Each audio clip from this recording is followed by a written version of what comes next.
Welcome back, nerds. Fino here with a guide for the Oniland challenge quest. This one pits you against both Shuten and Sitanai, and they each have 3 health bars. The final ones have the better part of 1,000,000 health, which means you're strongly encouraged to use the event CEs. If you're having trouble with this fight and you don't have much progress on the ladder, it's worth going back and grinding for that 500% bonus.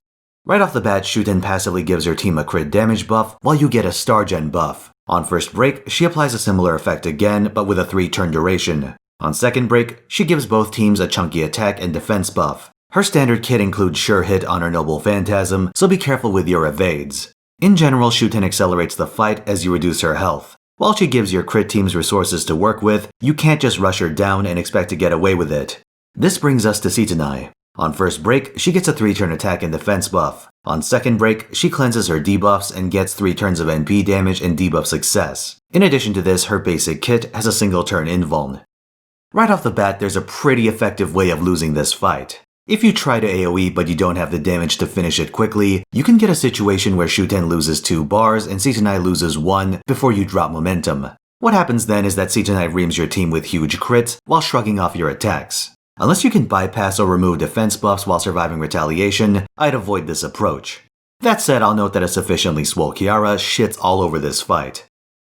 Instead, you can try a single target rushdown. In this case, make sure you attack Sitanai first. Even if you lose momentum, you can switch targets to Shuten for 1 or 2 turns without gutting your own damage. Once her buffs time out, you switch back. Zerks are kinda hard to keep alive in this fight, so you'll be using a Rider or Alter Ego in all likelihood.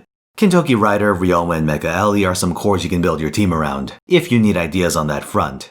Your damage is gonna be a bit unstable in general, so don't expect Sitanai to go down too fast. For another alternative, consider a defensive team.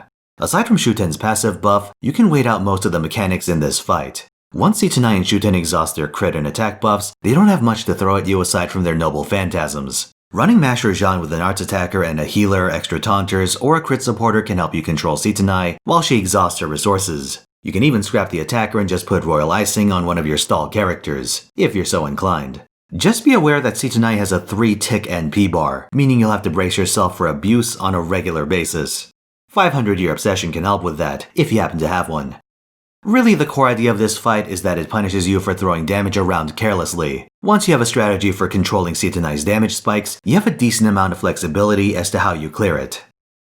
Thanks for watching. Like if you enjoyed this video, subscribe for more, and come watch me on Twitch where I stream every weekend, 3 PM Pacific time. This week we have some special Halloween streams going on, so stop by for a treat.